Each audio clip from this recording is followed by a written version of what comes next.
Estamos de volta com o programa Direção Espiritual, com a língua embolada. Muito obrigado pela sua participação, pela oportunidade de entrar mais uma vez na sua casa, estabelecer esse momento de comunhão, hoje com essa presença especialíssima aqui conosco, meu querido amigo Eugênio Jorge. E amanhã, dia 13, nós temos um show em Manaus, lá no Dulcila Festas, a partir das 21 horas. Então amanhã estarei nessa cidade maravilhosa, nessa grande capital, lá no norte do país, em Manaus, para um momento muito especial, que é o show Estou Aqui, lá no Dulcila Festas, a partir das 21 horas. Você que é de Manaus e região, é o nosso convidado. Às vezes a gente fica ouvindo a história das pessoas. Não, antes de ouvir a história, muitas vezes nós vemos uma pessoa, a gente admira, mas a gente não tem ideia do que ela já passou, do que ela já viveu. E eu gosto de dizer que ninguém é por acaso. Nada acontece por acaso. Ninguém se torna da noite para o dia, né? É o processo. A própria vida nos encaminha, e quando nós temos essa presença de Deus em nós, nos iluminando, quando a gente aceita que Deus participe da nossa vida, tem tudo para dar mais certo. E a gente olha para a vida de pessoas que se doam, que fazem, que colocam a serviço do Senhor tudo aquilo que receberam, todos os dons, e a gente admira. Mas é bom a gente conhecer um pouco dos bastidores dessas pessoas, para a gente poder identificar que nós temos um processo muito semelhante. É o que hoje está acontecendo aqui. Meu amigo Eugênio Jorge nos contando um pouco dos bastidores da sua vida. E que sem dúvida, Eugênio, resultou hoje, né? É o mais novo trabalho. Dá a impressão que você vai morrer, né, semana que vem. Pelo amor de Deus. Preciso viver não, muito. Marta não pode ficar sozinha não com essa filharada. Não, 5 filhos tem que estar junto. Faço questão de estar junto. O que é o CD, este novo trabalho, Eugênio? Sim, Pérolas em Canções 2. É a sequência desse projeto maravilhoso que Deus nos inspirou, chamado Pérolas em Canções, que a princípio recebeu o nome de Volta ao Primeiro Amor. E depois encaixou melhor Pérolas em Canções, que são os clássicos de todos os tempos, os clássicos cristãos, né, que marcaram nossas vidas. Eu tive o privilégio de estar há 30 e tantos anos atrás, lá quando essas músicas foram florescendo, foram chegando na igreja. Algumas delas fomos até nós que introduzimos, que cantamos pela primeira vez. Algumas são versões, outras são músicas evangélicas, porque na época, até vale dizer, né? Na época nós não tínhamos música católica à disposição para cantar nos grupos de oração, nas próprias missas, né? Então a gente cantava as músicas que chegavam para nós, que eram músicas evangélicas, música de louvor. Às vezes a grande maioria era música evangélica. E a grande dificuldade daquela época era divulgar, né, o que existia, sim, né, gente? Sim. Como é que você não tinha televisão católica? Não tinha nada. As rádios eram muito escassas, né? Quase que você não tinha um veículo para poder divulgar, para fazer esse trabalho chegar aos lugares. E eles aconteciam justamente através desse trabalho missionário que vocês realizavam, de ir de cidade em cidade, fazendo os encontros, promovendo cenáculos, os grupos de oração. Assim que a música foi acontecendo. É assim que a música foi acontecendo. E assim, muitas músicas daquela época, hoje não tem nenhum registro. Se a gente quisesse mostrar para os nossos filhos, ou para os jovens que chegaram agora, olha essa música gravada, não existia. Nunca foram gravadas. Então a gente começou a fazer essa leitura dizendo, meu Deus, como uma inspiração de Deus, né? Músicas tão lindas que impactaram a vida de tanta gente, inclusive a minha foi impactada por uma dessas músicas, que eu já disse e acabei de cantar ali. E assim, essas músicas estão ficando perdidas no tempo, enterradas como pérolas preciosas, mas porém enterradas. E aí eu assumi o desafio de justamente trazer à luz estas belíssimas pérolas em canções. E a primeira pessoa com quem eu partilhei sobre isso foi o Padre Jones. Tive o privilégio de estar com ele, que também estava lá, né, na época. Ele introduziu muitas dessas músicas, nos ensinou. E ele disse, é isso, meu filho, faça isso. E me abençoou, dizendo, vai, E isso fez uma grande diferença. Ele disse que eu estava credenciado para fazê-lo, e eu disse, então eu vou, padre. E começamos com o primeiro Pérolas em Canções, que foi o volume 1, que nos surpreendeu, onde nós gravamos a barca, né? Que marcou a vida de tanta gente. Gravamos uma canção da Semana Santa, que é maravilhosa, da Sexta-feira Santa, né, Cristian? Que é maravilhosa, que é o Lamentos do Senhor. Enfim, o CD fez um sucesso, né? E de novo impactou a vida de tantos, mas nós não imaginávamos que a juventude, as pessoas, né, que ainda não conheciam as músicas, levassem essas músicas como se fossem lançamentos, como se fossem inéditas. E assim aconteceu. Graças a Deus, o CD acabou atingindo a faixa etária daqueles que estavam há 30, 40 anos atrás, mas acabou impactando a vida de muitos jovens. Todo mundo que tem a oportunidade de ouvir o que é bom, né? O que é bom não tem idade. Eu tenho uma preocupação muito grande de que hoje, dentro das nossas igrejas, a gente perca justamente esse vínculo com o tradicional, né? Com essas canções que os nossos pais cantaram. Tem tanta coisa antiga que está caindo no esquecimento, justamente porque falta alguém que faça esse garimpo que você faz. Né?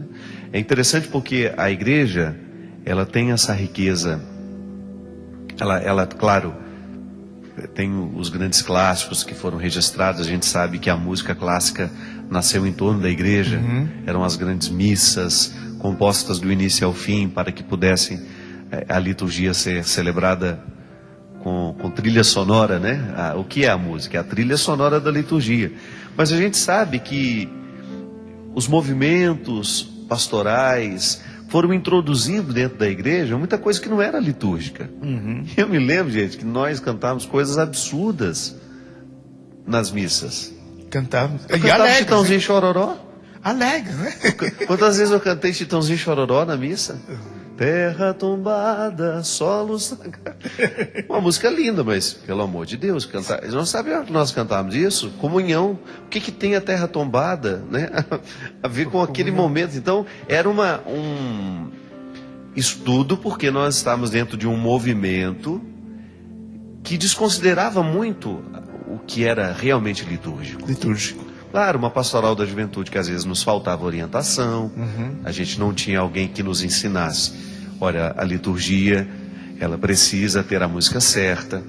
Eugênio, eu sinto que hoje essa preocupação precisa nos incomodar. Precisa. Né? E tem nos incomodado, essa é a verdade. Tem nos incomodado, temos aprendido muito, temos amadurecido, eu tenho visto, comprovado isso por onde a gente passa.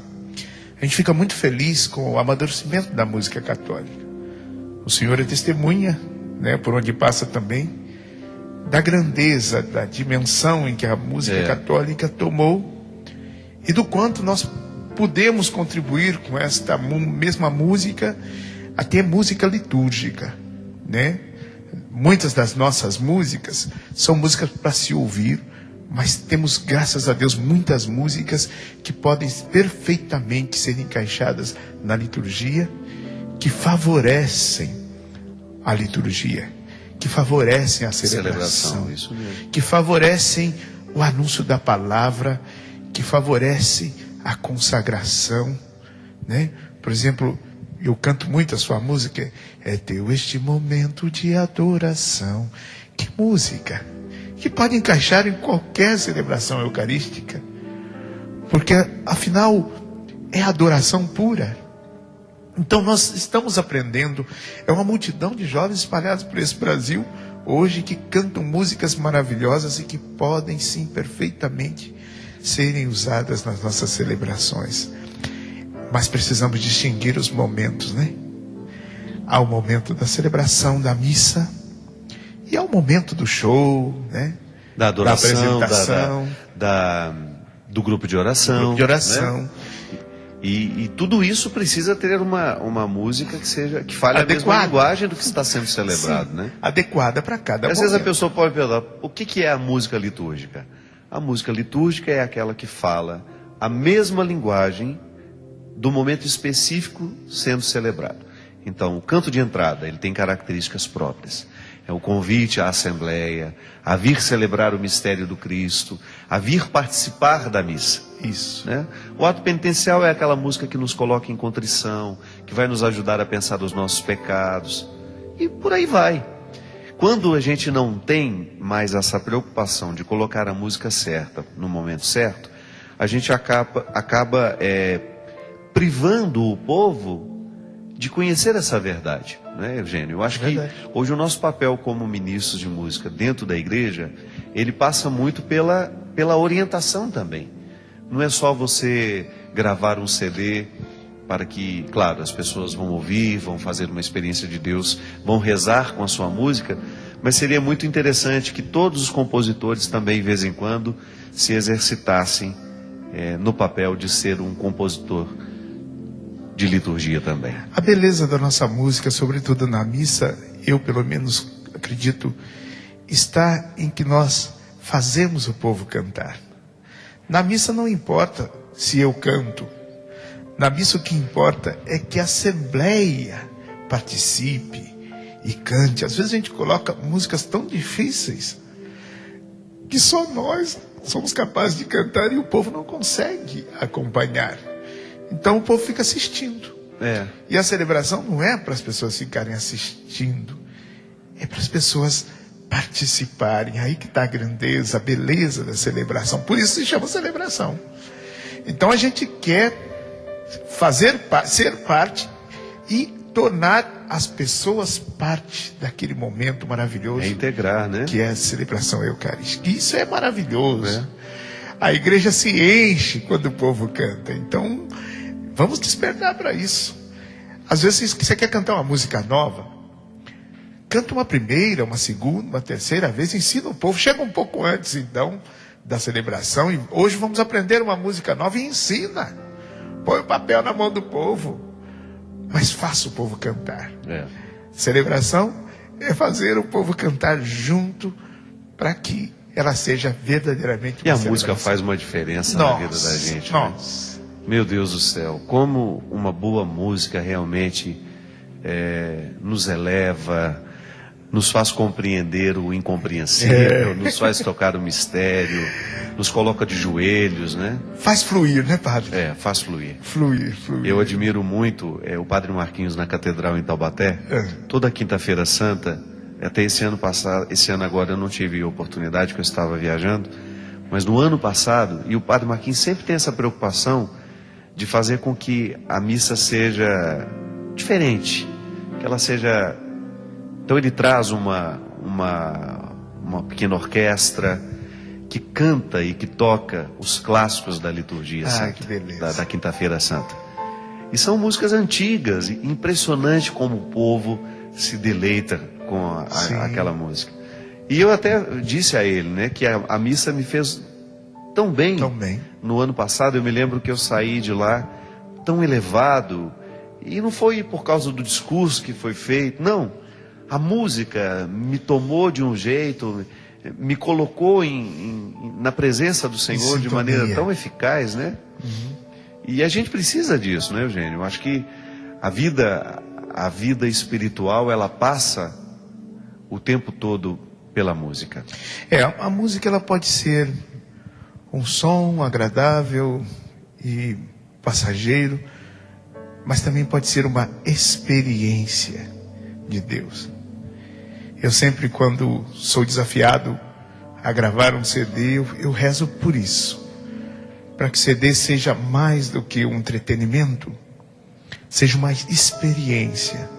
Esse CD mesmo, Pérolas em Canções, volume 2, que eu tive o privilégio de contar com a presença do Christian, né, que foi o arranjador. De férias, não? Não estava. Você pegou eu esperei acabar as férias dele. Ele não estava na Noruega? Que assim, de vez em quando ele chega aqui. Christian, você está na Noruega, na Dinamarca. É assim. Enquanto eu vou ali em Tremembé, ele vai... Mas ele tinha viajado e havia voltado. E tanto no primeiro quanto no segundo ele deu essa preciosa colaboração, né? Muito sensível. Ele é. Muito Eu falei sensível. que eu quero fazer um disco de liturgia com ele. Precisa e pode fazer porque ele é muito usado por Deus, e assim houve uma comunhão perfeita, né? Um homem de oração e nós rezando no A estúdio. carinha dele, dá uma focalizada nele. Tá sendo elogiado, olha como ele tá ficando. E nós Agora rezando tirou. no estúdio. Tava ficando um espírito contrito, assim, escutando quebrantado. Quebrantado. E vermelho. Mas assim, e sob a oração, sabe, padre, no estúdio eu me lembro dos momentos de oração, das súplicas, para que realmente fosse uma experiência. Então, é assim a música católica. A música católica tem que ter uma face, tem uma cara. É mais do que religião, é uma experiência de Deus. E isso é maravilhoso, porque a gente recebe tantas notícias, né, de irmãos, inclusive, que não são católicos, dizendo: tá lindo, que bom, eu rezo com a sua música. E a gente fica feliz, porque é mais do que música, precisa ser uma experiência de Deus. E nós estamos chegando nesse ponto, né, padre? Eu me lembro participando do seu DVD, né, da gravação do DVD. Que experiência, não? Quanta unção. E eu ainda disse para você, quando pensávamos, disse lá, né, que a música católica chegaria Teria uma estrutura estrutura, né, para nós desse a serviço tamanho, da né? música católica. É, verdade. Então, que caminho que foi trilhado. Você sabe que a gravação foi no sexta ou sábado? Sexta, né? Foi Não, no sábado. sábado. Foi no sábado. E eu me lembro que na terça-feira eles já tinham começado a montar a estrutura. E aí na quarta-feira, quando eu cheguei lá, depois do programa, eu fui dar uma passadinha lá, que eu olhei aquela montoeira de coisa. Me deu um medo, uma sensação de, meu Deus do céu. E ao mesmo tempo, né, é uma responsabilidade boa. Pensar, que bom que alguém está acreditando em nós, né? Que bom que alguém está Sim. acreditando na possibilidade da nossa música. É claro, eu não me iludo, muitas vezes uma gravadora ela tem interesses comerciais, ela sabe que a música religiosa hoje tem um grande espaço no mundo, que o nosso público é muito fiel, que o nosso público geralmente não vai atrás do produto pirata, e ela tem um interesse. Mas nós sabemos desse interesse, mas nós não paramos nele. Claro. Aí nós nos utilizamos de todo o processo de qualidade que ele nos oferece, de toda a estrutura de divulgação desse trabalho, para que Deus possa fazer e acontecer através de nós e através dessas pessoas. Sim. Né? Foi um grande trabalho que eu acredito que a Canção Nova conseguiu realizar em parceria com a Sony, passou justamente por essa comunhão. Em aos poucos a equipe da Sony identificar que a Canção Nova tinha uma mística diferente. E foi muito bonito ali naquele dia. As pessoas, as mais simples, que estavam envolvidas com simples, todas elas estavam tocadas por aquilo que a Canção Nova proporcionou. Que não era material, não era só uma estrutura física, mas era um jeito de ser, um jeito de viver, um jeito de olhar para o ser humano. Isso é maravilhoso, Eugênio, porque na hora que você está gravando, na hora que você está cantando uma canção que depois vai chegar ao ouvido das pessoas, a sua verdade está ali, impregnada na sua voz. Está sendo impressa ali. Você está colocando o seu caráter. É verdade, padre. É isso é bonito demais. Bonito. Quando nós cantamos, não só o que acreditamos, mas é o que nós somos a partir do que acreditamos. Que bonito. É uma transformação. E esse é um processo que você passa também. Ah, padre, mas eu não canto, mas você vive. Você vive, hoje você saiu de casa, você foi ao trabalho, hoje você encontrou pessoas. Será que o caráter cristão estava impresso nas suas palavras, no seu jeito de ver, de olhar, de falar, de tomar o cafezinho, né? Isso é evangelização. Porque às vezes, Eugênio, as pessoas acreditam que evangelizadores somos apenas nós que temos a responsabilidade. Sim, que estamos com o microfone na mão e que estamos com a oportunidade de falar. Não, a evangelização é toda e qualquer ação que evidencie a presença de Jesus em nós. É isso. Isso é fantástico. Maravilhoso. Isso é hoje é o dia dos namorados, né? É o dia do amor, né? Beijo para minha namorada, Marta, minha esposa querida. É o dia em que a gente, de alguma forma, claro, retirando toda essa dimensão comercial que eles querem fazer com a data, mas é uma comemoração do amor. É a possibilidade de nós, através da nossa vida, conceder um espaço ao outro e abrigar o outro na nossa capacidade afetiva. Isso é fantástico. Isso é evangelizador. O namoro é evangelizador. Porque às vezes o casal, de repente, um deles já fez uma experiência de Deus e o outro não. É o melhor presente que pode dar a ele hoje. É oferecer diariamente esse Cristo que nós conhecemos. Porque quando nós fazemos uma experiência de Jesus, Ele não pode ser retido em nós. Jesus não pode ser a minha vaidade, o meu ostensório, né? Jesus não é aquilo que eu ostento o tempo todo como uma conquista pessoal, não. O Cristo que eu conheço, que mudou a minha vida, que mudou a sua vida, é o Cristo que nós queremos oferecer ao outro, para que mude a vida do outro também. É verdade. E há um chamado para nós, um chamado para todos nós, que é o chamado a evangelizar.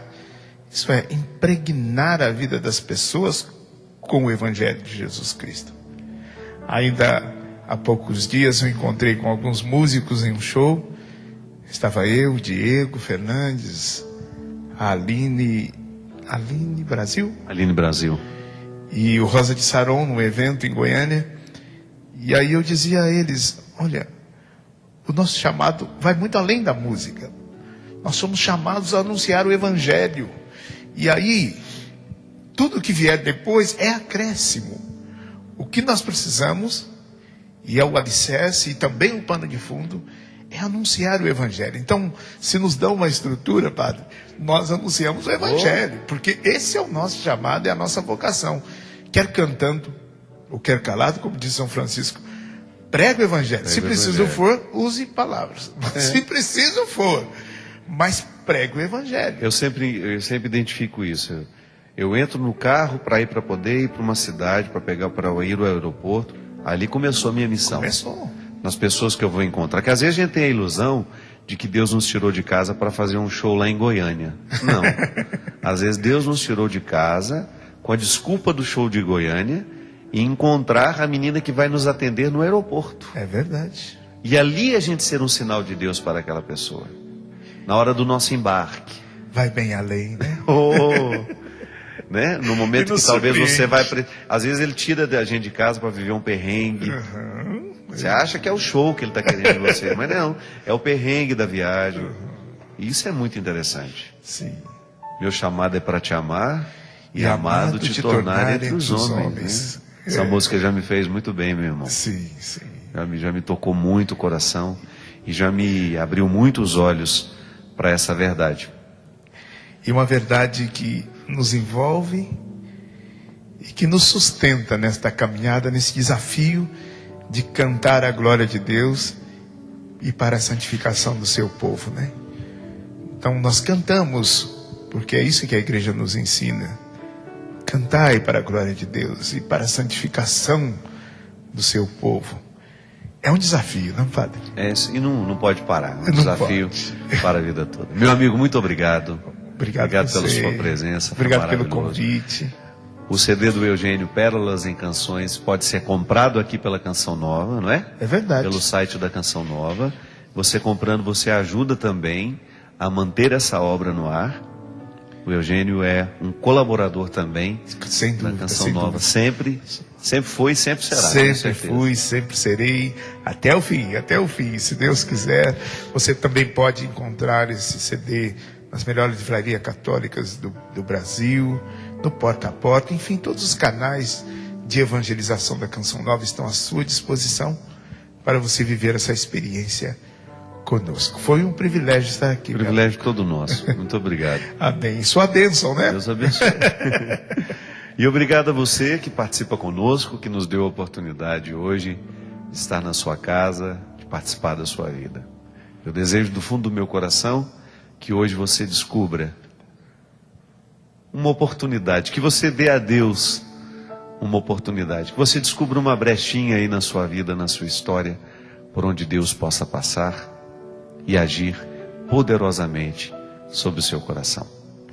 Derrame sobre todos nós a bênção e a proteção do céu, do Deus Todo-Poderoso, Pai, Filho e Espírito Santo. Amém. Amém. Até a semana que vem, se Deus quiser.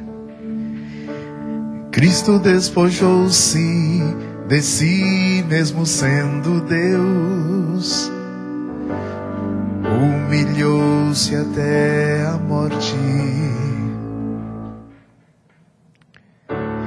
Cristo despojou-se de si mesmo sendo Deus, deu-se a mim e a você,